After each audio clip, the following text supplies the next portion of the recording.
हे रक्सी देउता, हे सेन्तेरेम देउता, हे खट्टु देउता, तिमी पनि अहिले त संसारको सबैभन्दा सर्वश्रेष्ठ भएको छ।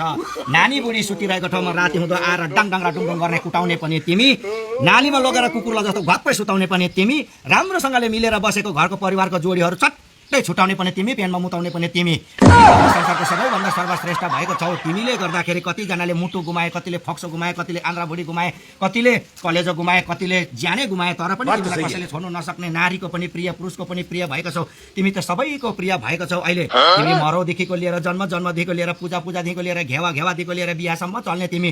तिमी छैन भने मान्छेहरू बिहामा पनि आउनै नखोज्ने, तिमीलाई नै गर्दाखेरि सबैजना बिहामा आउने। तिमी छ भने त तिमी खाएपछि सबैलाई धम्की दिने, संसारै किन्ने धम्की आउने पनि तिमी नै हो। तिमी छैन भने लाटा जस्तो, तिमी खाएपछि संसारको सबैभन्दा बाटा जस्तो बनाउने पनि तिमी। हे सेन्तेरेम देउता, पानी चढाइदे, पानी चढाइदे, पानी चढाइदे। यो छैन भने अहिले दुनियाँमा केही छैन। हे सेन्तेरेम देउता, हे रक्सी देउता, हे लौ परमेश्वर, तिमी त संसारको सबैभन्दा श्रेष्ठ भएको छौ। अहिले हाम्रो गाउँघरलाई स्वात्तै बगाउने पनि तिमी, सबैको घर बिगार्ने पनि तिमी, नारी बिगार्ने पनि तिमी, पुरुष बिगार्ने पनि तिमी, युवा बिगार्ने पनि तिमी, युवती बिगार्ने पनि तिमी, बेच्नेहरूले बिल्डिङ जोडेकै खानेहरूको आफ्नो घर तोडेकै गराउने पनि तिमी। तिमी छैन भने त अहिले संसारको मान्छेहरू जिउनै नसक्ने भइसकेको छ। बरु घरमा आटा चामल सब्जी तरकारी तेल नुन हर्दी मसला केही नहोस् चल्छ, तर तिमीलाई भने चाहिँ दिनमा 3-4 पल्ट सुरुप खानु पाएन भने अहिलेका मान्छेहरू एक भएर मर्ला जस्तो भएको छ। हे सेन्तेरेम देउता, राम्रोसँगले पानी चढाइदे नानी, राम्रोसँगले पानी चढाइदे, राम्रोसँगले मार्ने गर्नुपर्छ। तिमी खाइसकेपछि, तिमी भित्र पसिसकेपछि, एकछिनमा रनफन धन पारेपछि नारी पुरुष केही चिन्नु नसक्ने, गाउँघरका चेलीबेटीहरू पनि चिन्नु नसक्ने, को केटी को केटा केही चिन्नु नसक्ने बनाउने पनि तिमी, बाटोमा सुताउने पनि तिमी, सबै कुरो गराउने पनि तिमी, कुकुरले मुख चटाउने पनि तिमी, घरको हाँडा भाँडा बेचेर रक्सी खानै पर्ने बनाउने पनि तिमी, घरको छानो उडेको थाहा नहुने, बुढी नानी यताउता भएको थाहा नहुने, स्कुल पढाउने खर्च पर्छ के कसो यादै नगरिकन तिमीसँगै मात्रै माया प्रीति गरेर बिहान निक्लेकोदेखिको रातिसम्म गाउँमा हलङ हलङ हलङ बनाएर बोलाउने पनि तिमी।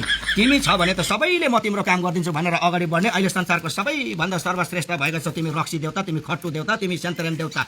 बरु सासै जाला जस्तो हुन्छ तर तिमीलाई छोड्नै नसक्ने तिमी, यस्तो सबैभन्दा संसारको सर्वश्रेष्ठ रक्सी देउता भएको छौ। पानी चढाइदे, पानी चढाइदे। यो छ भने सबै कुरो छ। अहिले हाम्रो गाउँघरको सबैजना यसैमा लागेर सललल हाम्रो गाउँघर बगाएको थाहा छैन, अझै एकखेप पानी चढाइदे त नानी।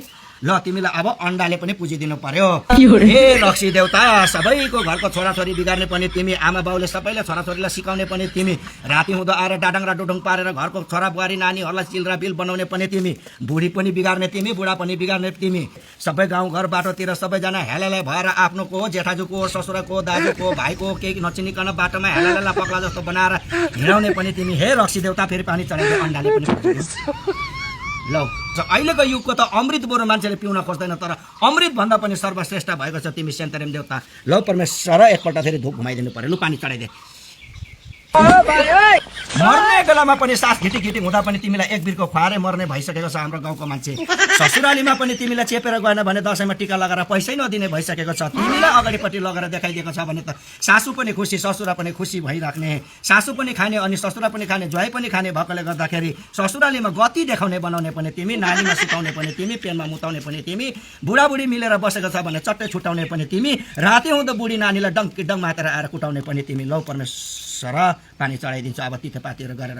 तिमी हाम्रो संसार बिगार्ने तिमी नै, घर बिगार्ने तिमी नै, गाउँ बगाउने पनि तिमी नै, युवा युवतीदेखिको लिएर बुढापाकाहरू सबै बिगार्ने पनि तिमी। तर तिमी अहिले संसारको सबैभन्दा सर्वश्रेष्ठ। हे रक्सी देउता, यो छैन भने मान्छेहरू बाँच्नु सक्दैन। बरु बुढी नहोस्, नानी नहोस्, घरमा कोही पनि नहोस्, तर तिमी छ भने अहिले सबैजना खुसी हुने। बुढी कुटेर कुदाउँछ माइतमा, बुढासँग छोटानाम गर्छ तिमीले गर्दाखेरि, को दिदी को बहिनी केही चिन्नु नसक्ने। तिमीलाई खाइसकेपछि त अर्काको बुढी पनि आफ्नो जस्तो देख्ने, अर्काको बुढा पनि आफ्नो जस्तो देख्ने, बालबच्चाको भविष्य नसोची तिमीलाई नै खानुपर्ने। लौ परमेश्वर।